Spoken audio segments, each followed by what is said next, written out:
The Honda CB and CBR500R twins, introduced since 2013, have been a best-selling motorcycle all over the world. I'm going to review my flip bike to find out if it lives up to expectations.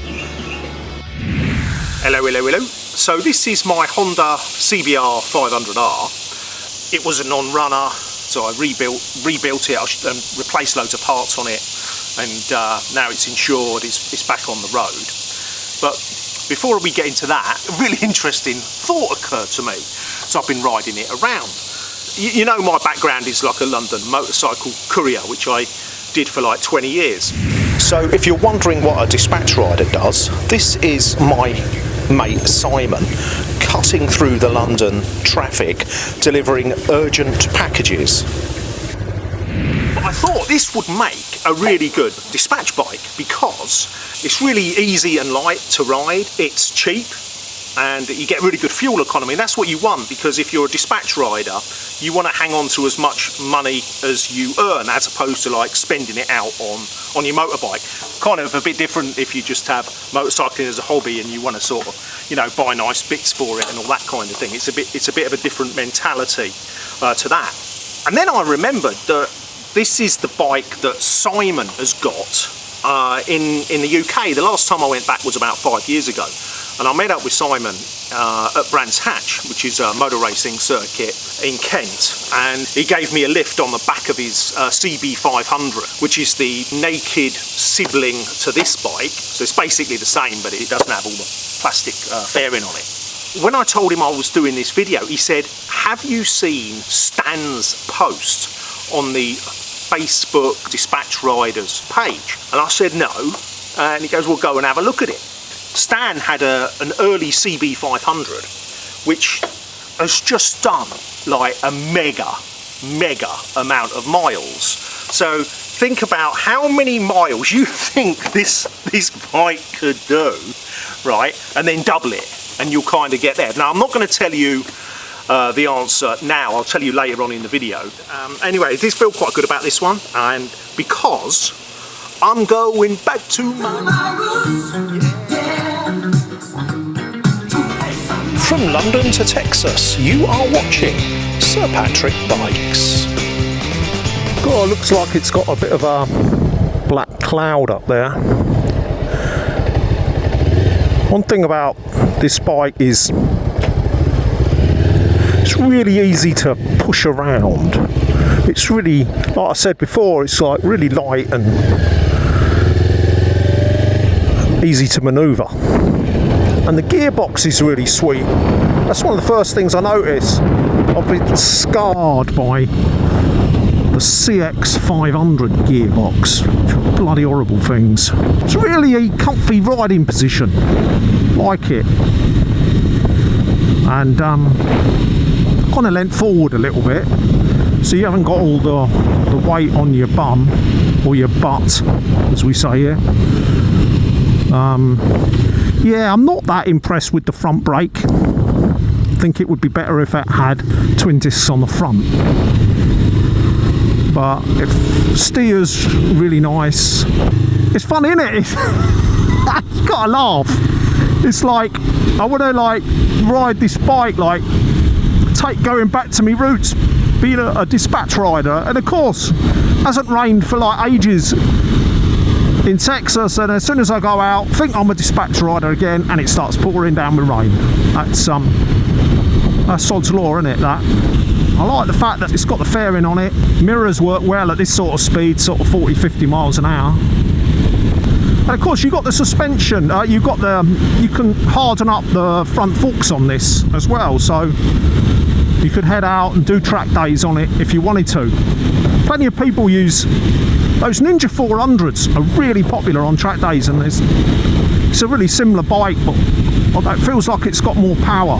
I'd rather have one of these than the Kawasaki 400 Ninja, and now I'm getting rained on again. So let's go back to the UK and watch Simon chuck it through this roundabout. It's a really nimble bike. You might be wondering why he's going so fast. It's because he's got Marc Marquez on his tail. But seriously, watch him overtake this van. The bike's easy got enough power just to pull out and blast past it. Now back to Texas. Let's go right here. You can turn right on red in Texas. Not so much in the UK. You can't turn right on red, but here you can. Here we go on the dual carriageway.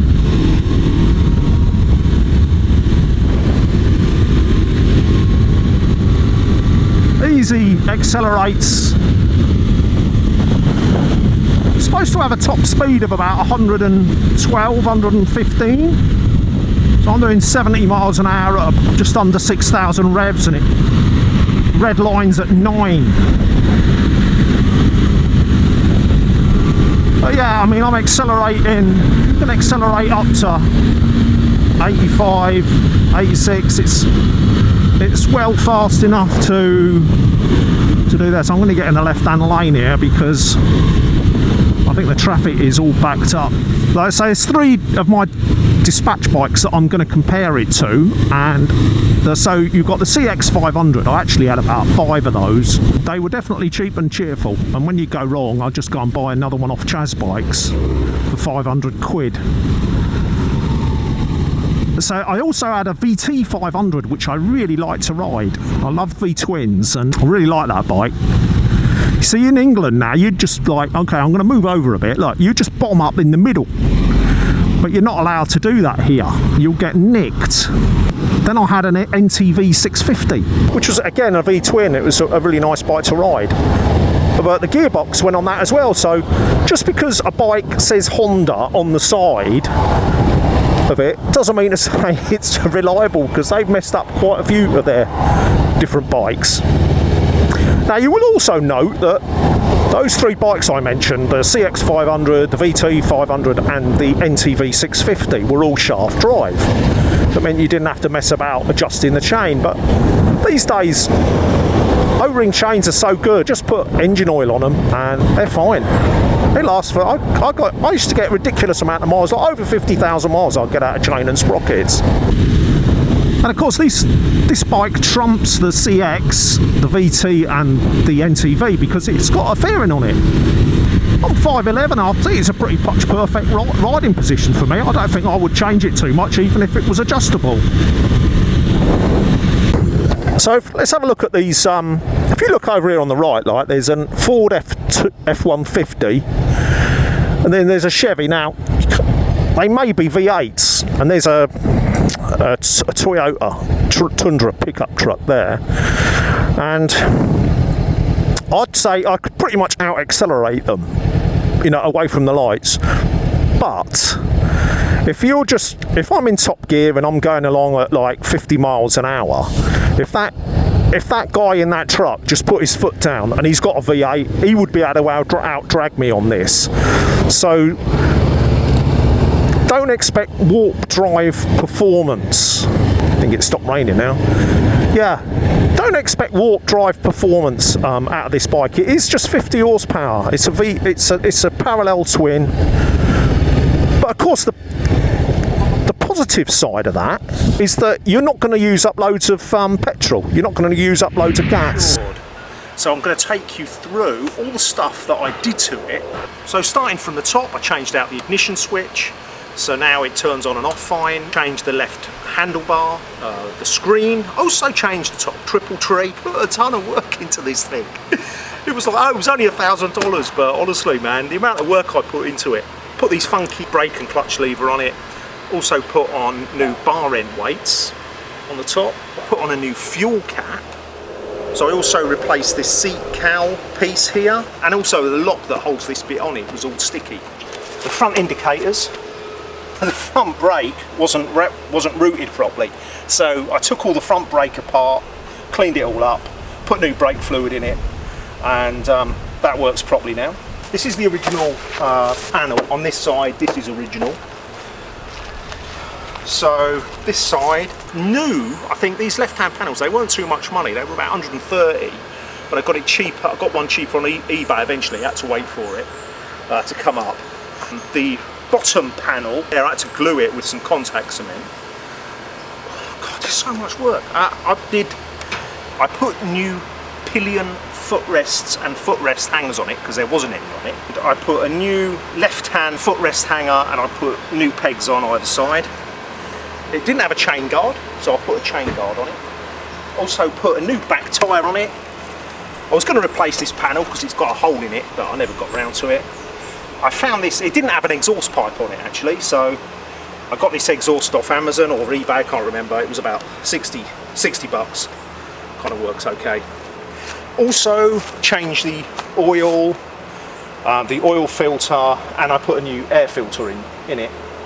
And I think that was about it. I'll probably think of other things as I go on about it, but Honda CB500, CBR500, absolutely brilliant bikes.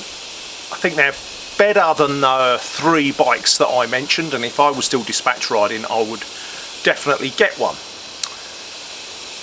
So here we go. Now, I'm going to tell you how many miles Simon's CB500 has done first. So at the moment it's still going strong and it's done 107,000 miles. Now we get to the juicy bit. We get to Stan's bike, has done 353,000 miles, but that was with 2 engines. The first engine did 250,000 miles, but then the cam chain snapped and he replaced the engine. And I know he's telling the truth because I got him to swear an oath of honesty on the Dispatch Rider's Bible, the London A to Z map book. So thanks for watching. Like and subscribe. Please don't forget to like and subscribe. Cheers.